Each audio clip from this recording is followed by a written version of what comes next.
All right, before we get going here, if you're not already a subscriber, click the button and ring the bell so you don't miss anything. Thanks. Joining us once again is my longtime good friend David Axe, who has been very prolific lately at Forbes, as well as some other places. David, thanks for coming on back to the channel. Sure, it's my pleasure. You should welcome my cats too. I think about 3 of them are about to join me. Okay, Hi, guys. that's always the case with we have you on the channel. Cats may wander into the field of view at any given time. We'll just give everybody fair warning. This week, the president of Ukraine, Zelensky, was in Congress giving an address, or I should say he was in Washington, D.C., but it was punctuated by an address to a joint session of Congress. And while there, he presented a flag that had been signed by a number of folks on the front at Bakhmut. And one of your most recent articles deals with what you termed a bloodbath at Bakhmut. So tell us what's going on there. Since May or June, depending on who you ask, the Wagner Group, Russia's sort of murky but super powerful mercenary company, has been waging a campaign aimed at capturing Bakhmut from the Ukrainians. It didn't make sense at first. Bakhmut is not a big town. It wasn't a big town before the war, 70,000 people or so. It's basically lifeless now. There's very few civilians left in the city. It had much of Eastern Ukraine had industry, light industry, a little bit of heavy industry, but it's not a strategic town. It lies about 10 miles west of Severodonetsk. Was not on anyone's radar until Wagner organized essentially all of its forces, which today number about 50,000 troops, including some aircraft, tanks and aircraft. Organized all of its troops for what turned out to be a months-long and ongoing attempt to capture Bakhmut from the Ukrainians. 7 months of fighting. Wagner has advanced a few miles toward the very edge of Bakhmut, may hold a few positions in the city itself, but in all, the mercenaries have advanced a few miles, have not captured the city, have not captured any meaningful parts of the city, and in the process of advancing that modest distance have lost, who knows, but thousands of troops. Analysts have been scrutinizing this battle for months, trying to figure out why. How is this worth it? And the best assessment we have is that the Wagner Group is positioning itself as an alternative to the Russian army as the Russian army collapses in Ukraine. Let's, for those who aren't familiar, define what the Wagner Group is. Obviously, they're a mercenary army, but what is their relationship to the official Russian government? I know that they've operated in Syria. Who are they? Who are they currently comprised of? Who funds them? Talk to us about the big picture of what the Wagner Group actually is. We don't exactly know what the relationship is between the Wagner Group and the Russian government. Does Wagner, like, say, the former Blackwater, work on a series of government contracts?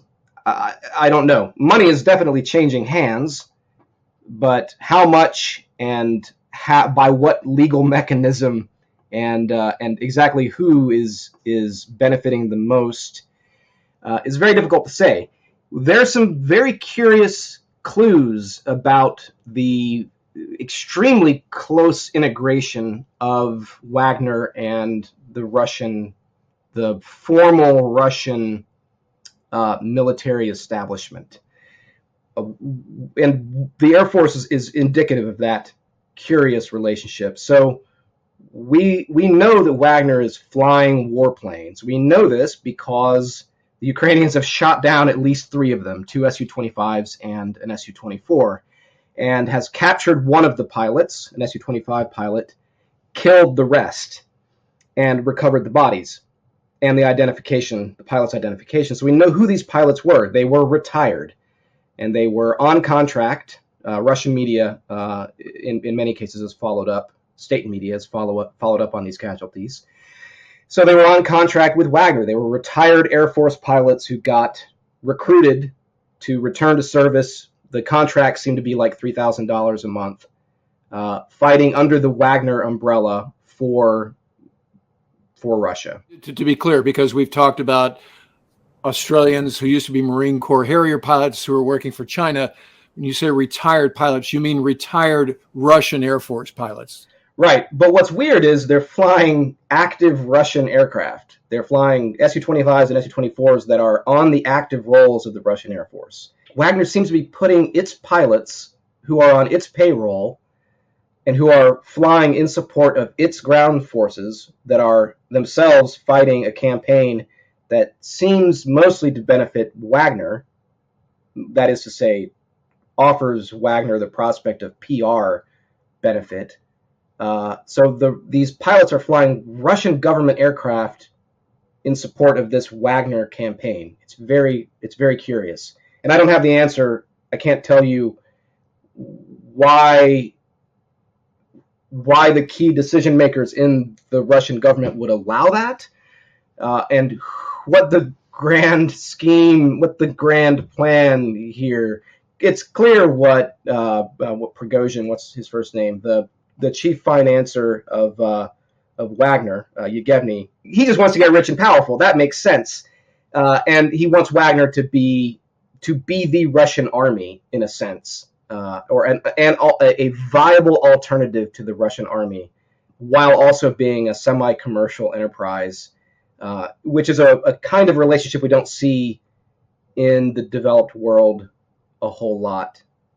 It speaks to Russia's wider collapse that this is even in the offing. So how the Kremlin thinks this is a good idea is beyond me. There may have been a point earlier in the war when Wagner, because it could afford to hire Russian Army and Russian Air Force veterans, there may have been a point early in the war when Wagner, on average, had better battalions than the Russian army did.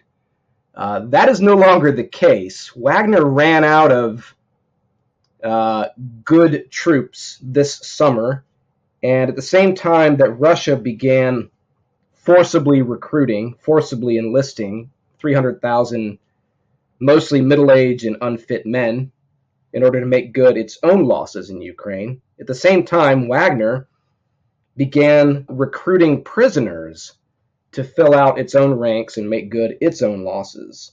So the balance of power in the Wagner force structure right now reportedly is 40,000 convicts and 10,000 veterans under contract. And those 10,000 include pilots and administrators, leaders, commanders, officers in a sense. I mean, they might literally be officers or ex-officers, whereas the convicts are the grunts, the fighters on the ground.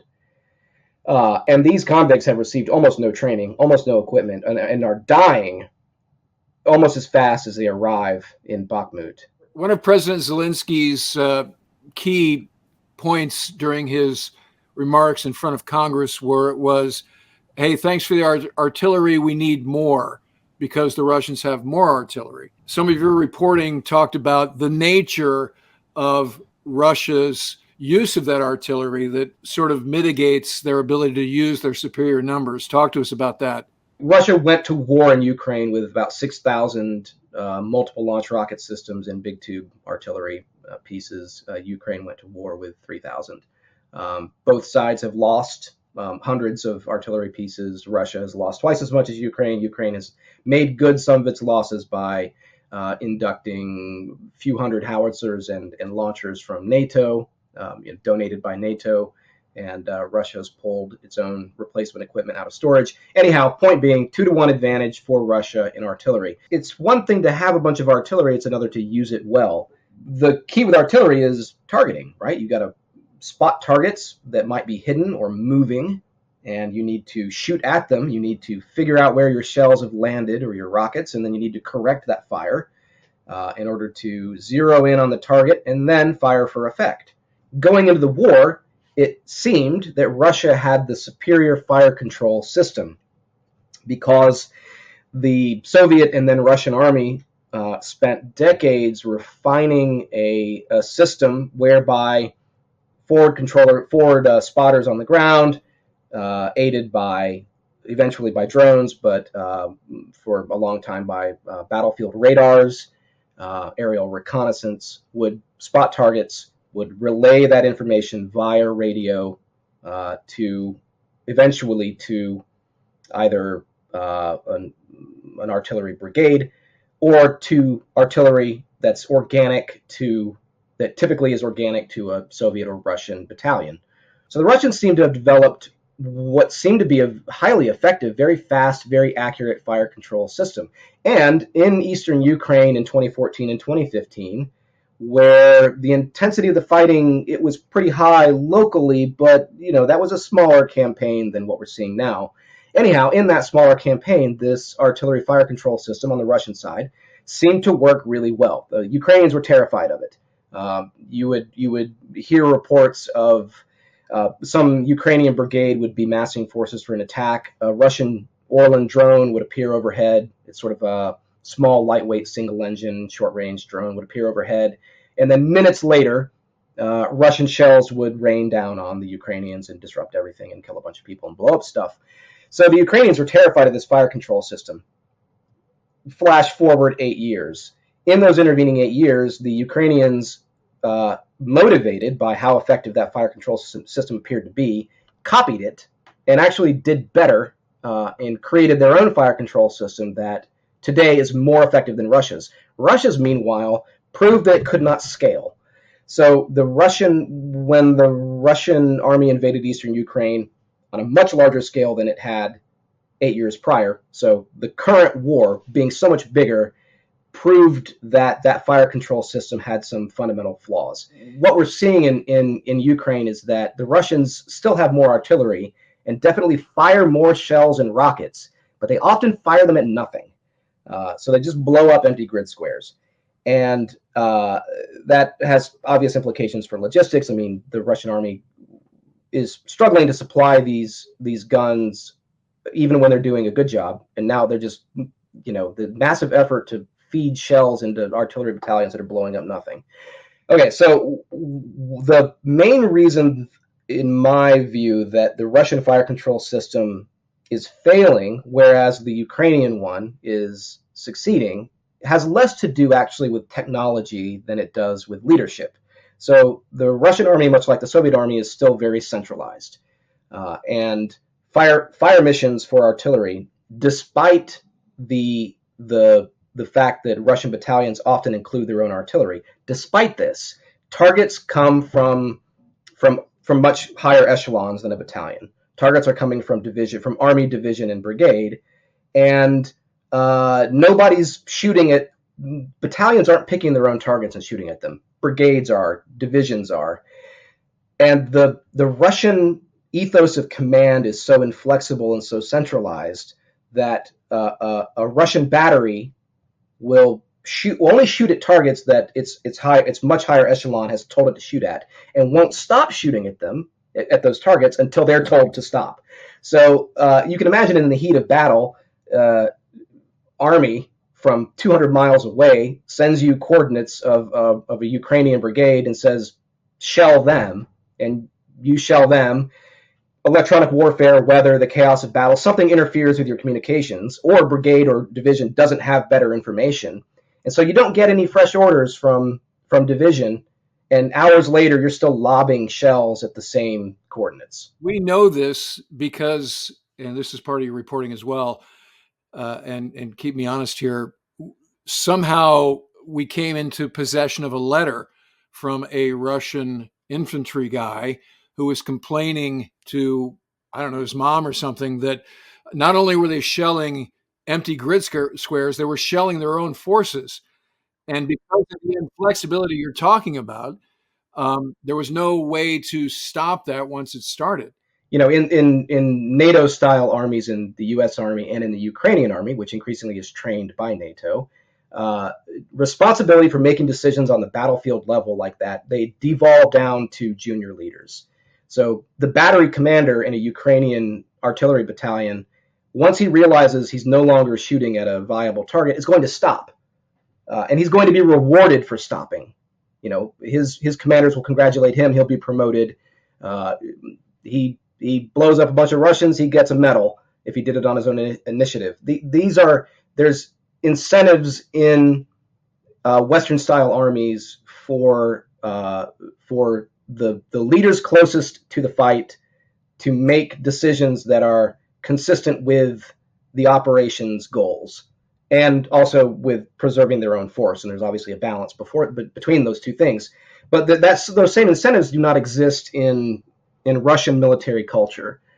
You are rewarded for obeying orders. You are not rewarded for making the right decision.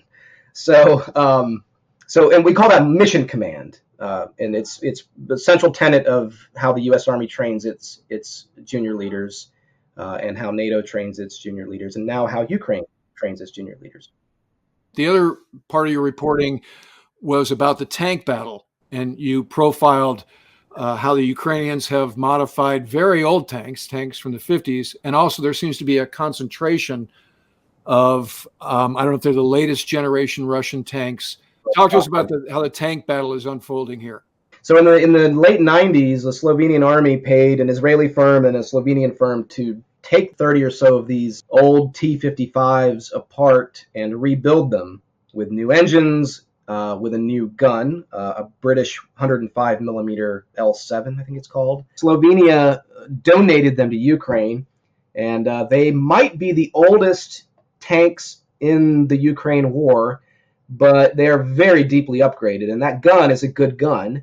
And that's kind of what matters most, really, is that with a NATO-style gun, Ukraine can tap NATO sources for ammunition. So the single battalion of M55Ss that Ukraine has should never hurt for ammunition.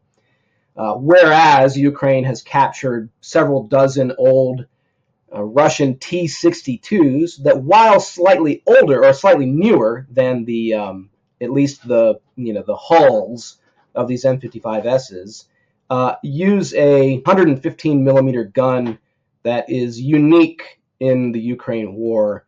And Ukraine might not have big stocks of ammunition for those T-62s it's captured. Hell, Russia might not have big stocks of ammunition for the T-62s it's pulling out of storage to replace more modern tanks that's lost in Ukraine. So the M55Ss are really interesting because not because they're not very numerous. There's only 28. It's enough for one battalion. But because they represent, despite the age of the basic hull components, they represent a step toward NATO-style tanks because they have a NATO-style gun. They have a NATO standard gun. The Ukraine eventually is going to have to acquire Western tanks. It's still primarily using T-64s and T-72s that it had in its own arsenal or in storage before the war, plus a small number of tanks it's gotten from T-72s it's gotten from Poland, and a few hundred that it's captured from the Russians. So these tanks are not the best in the world, and they won't last forever. And as Ukraine, as its army evolves into a more Western-style army, eventually it's going to need American M1s, German Leopards, some kind of Western-style tank with a Western gun firing Western ammunition. And the M55s with their Western guns are a half step in that direction. So that makes them interesting. They're also interesting because of the unit they equip.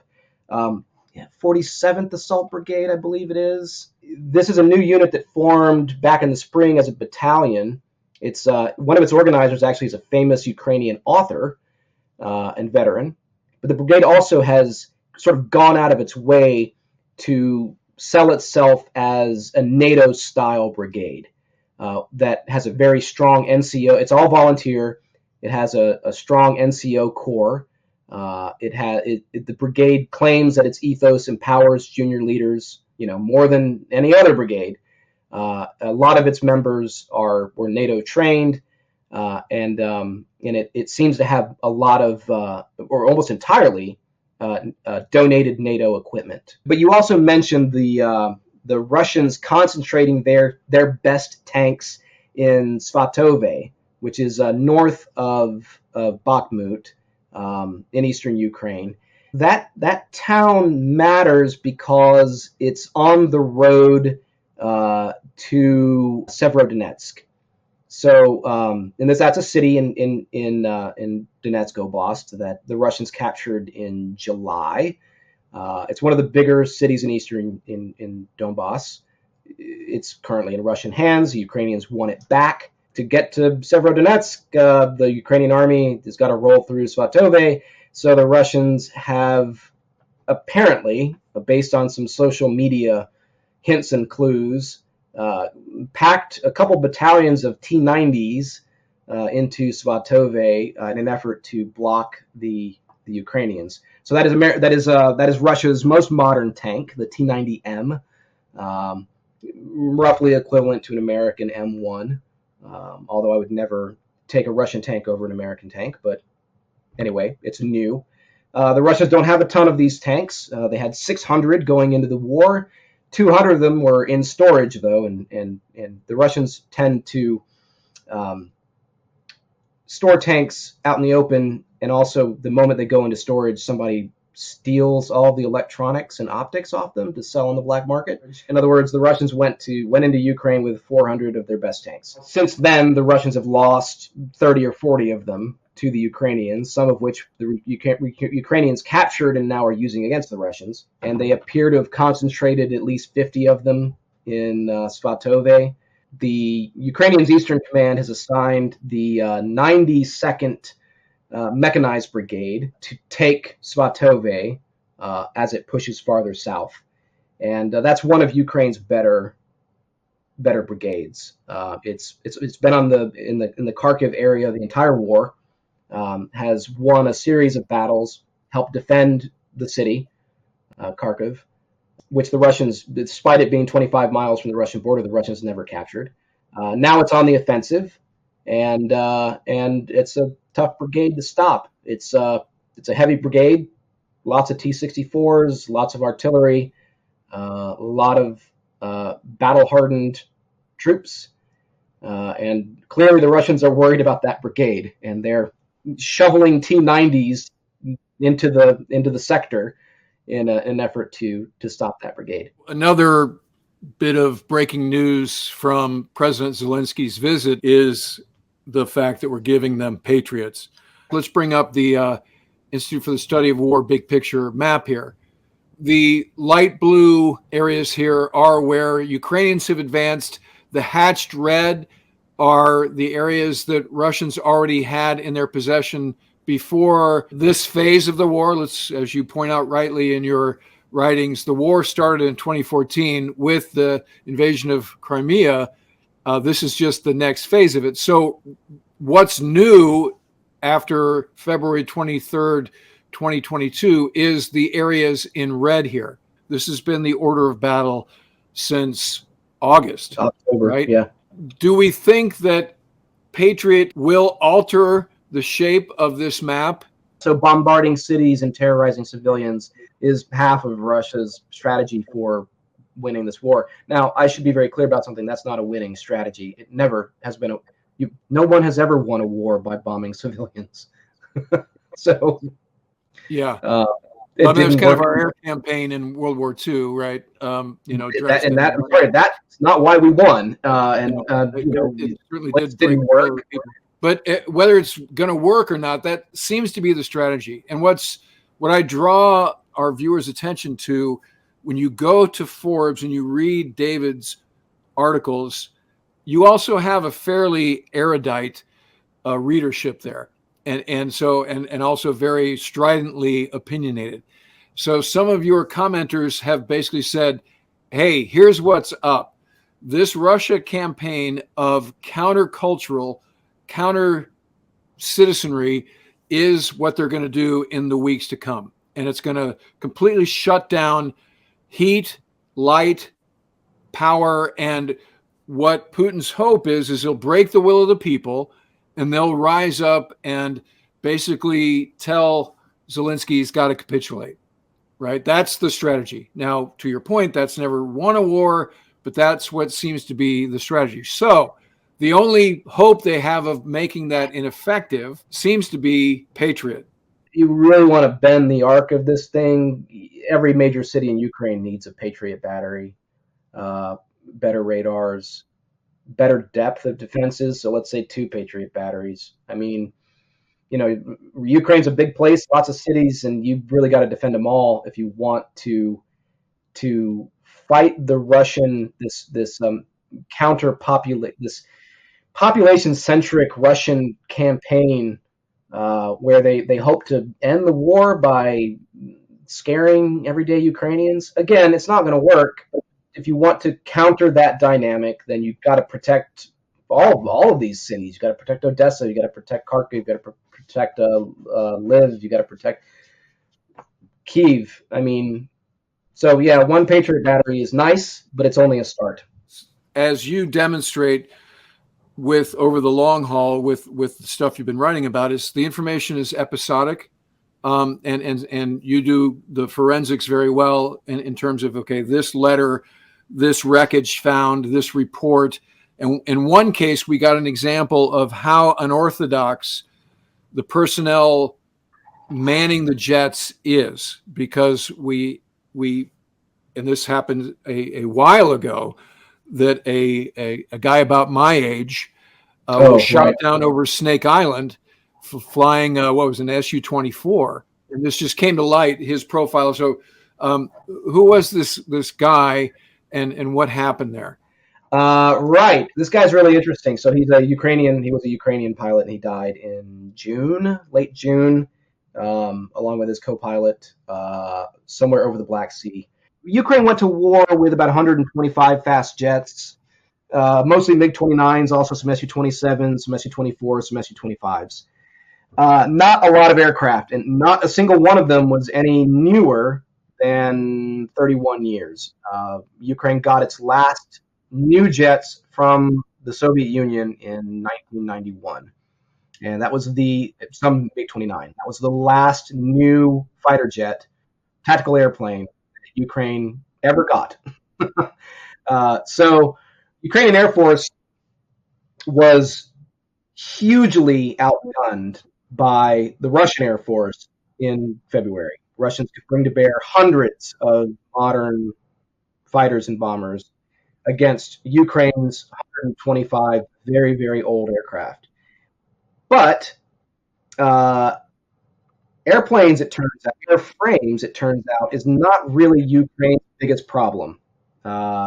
Ukraine's biggest problem is pilots. Ukraine went to war with 1 regiment of Su-24s, somewhere around maybe 20, if you count the reconnaissance models, in addition to the bomber models. And the Russians have managed to shoot down pretty much all of them. There's a few pre-war recon models still flying, but almost every Su-24M bomber that Ukraine went to war with has been destroyed.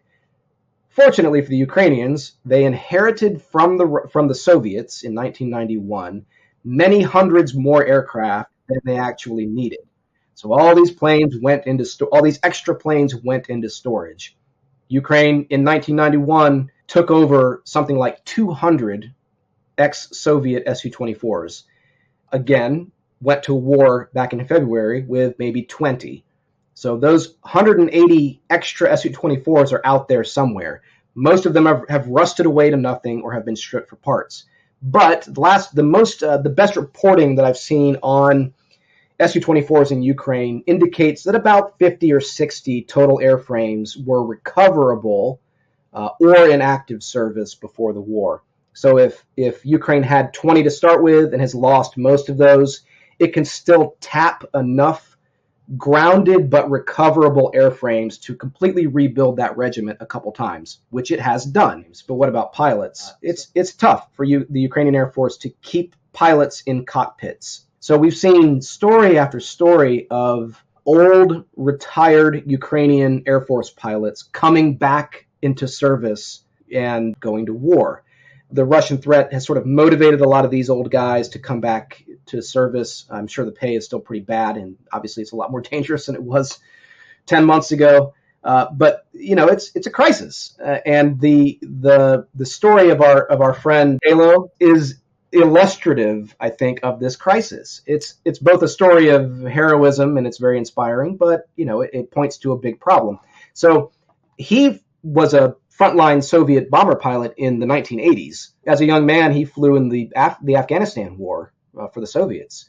When Ukraine split from Russia in 91, he joined the Ukrainian Air Force, continued to fly. He became a test pilot and was qualified on almost every jet type that Ukraine had, MiG-29s, L-39s, Su-24s.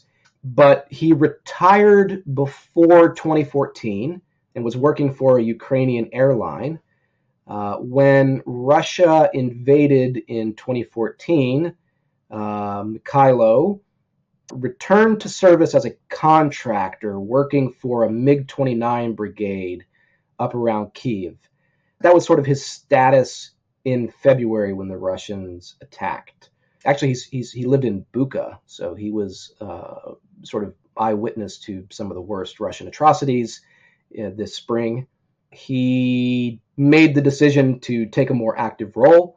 I think one of his colleagues in the 7th Bomber Regiment quotes him saying something about he looked at the manpower shortage in the Bomber Regiment and knew he had to do something about it. So he rejoined the Air Force and squeezed his old man body into the cockpit of that Su-24 and went flying off to war again, a grandpa.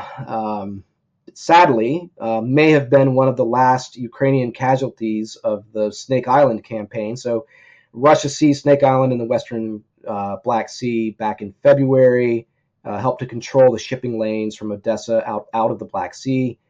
Ukraine steadily chipped away at the Russian defenses on the island, including sinking that Russian cruiser Moskva. Finally, in July, the Ukrainians got a howitzer within range of the island and blasted the Russians off of the island. But right before that happened, Mikhailo flew a mission around Snake Island in his Su-24. We don't know what his target was, but he apparently was shot down near Snake Island, disappeared. Romanian fishermen found him a few months later. I think his co-pilot is still missing, presumed dead.